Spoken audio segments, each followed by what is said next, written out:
Shahrukh, you have the most amazing kind of fan following. Okay, there's one sitting here, there are many sitting there, there were many in the hall out there who've been saying that they've loved you for years together. But as a person, have you not made too many friends along the way? Real good friends? Do you feel that way? I think the line of work that I have chosen for myself and what I need to do with it takes away or makes me a little more detached than I normally would like to be. If I wasn't such a public figure, if I wasn't so much in the face of everybody from early morning, from hoardings, from newspapers, from televisions, on radio channels, and if I did not have the worry of being so successful, I would not have the worry of failing or surprising people. Every morning there is this desire in my heart to do and surprise people with my work. Hopefully not fail them, even though I'm trying to surprise them. Match the two, be able to create and do the commerce.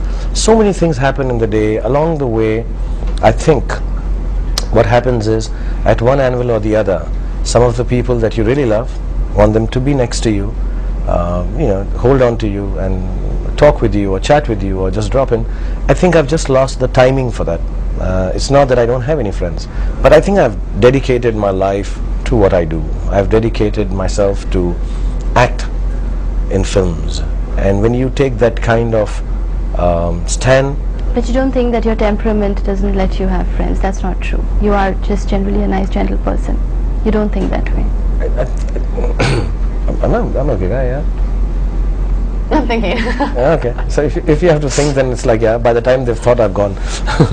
No, I think I'm an okay guy. I'm a good friend. Shahrukh is very good advice, and he can listen to your problems and give you insight and advice, and that takes, I think, a lot of time and interest in another person. So I don't think he'd ever be short for friends if he wanted and had the time and inclination to go out there and what do you have to say to all the people who've been constantly saying things about midlife crisis and all of that? What do you have to say to these people? I can't say it on television. I've seen on channels over made up, silly, stupid people talking silly, nonsensical things about me, and you know what? I have to be nice to them even when I meet them now in public, and that's the part of Dilli Ka Gunda which has to be curbed. And I do. I'm a gentleman, I'm educated, I'm well brought up, and I have an image to live to. Katrina told me, and I should try and do that.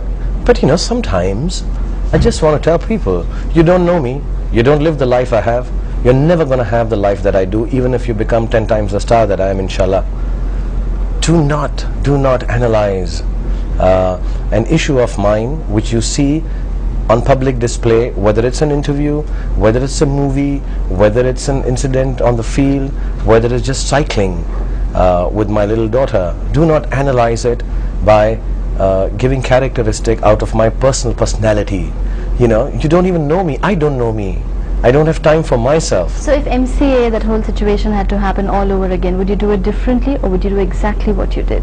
I would do it differently. I have been made to understand by friends, by family, by kids. I said it actually right after that. I called in the morning everyone, and because it's so important now to tell the press how you feel before you actually feel it also. So I told everyone, I'm extremely apologetic for my behavior. I will not go into the right and wrong of what happened there. It's happened and passed. Even in the next moment it was passed. I'm also apologetic because I think I embarrassed my children, my family, my friends, and I'm not that kind of person.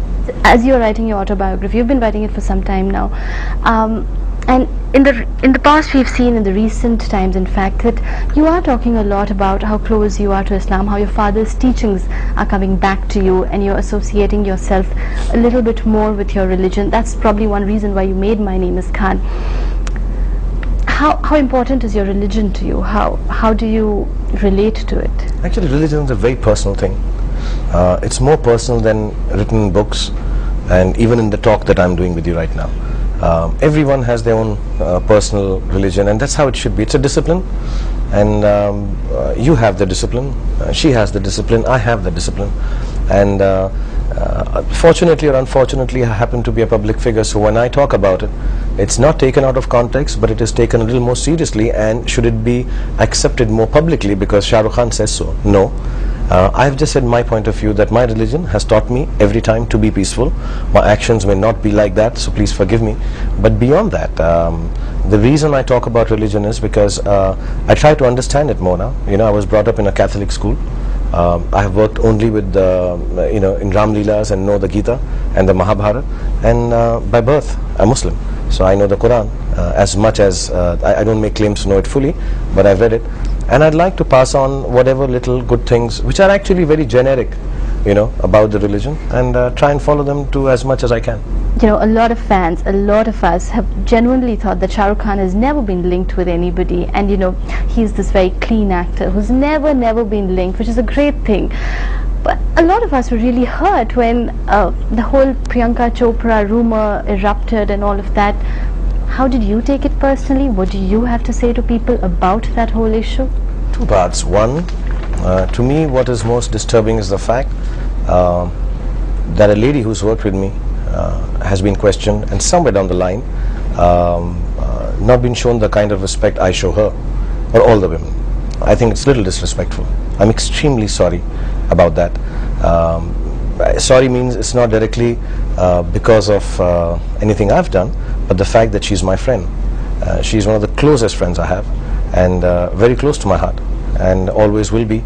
And I just feel sometimes when things are said, I needed to step back from it, because I find it very banal and very small and very menial, and you know, it just tends to spoil relationships that people share while working together.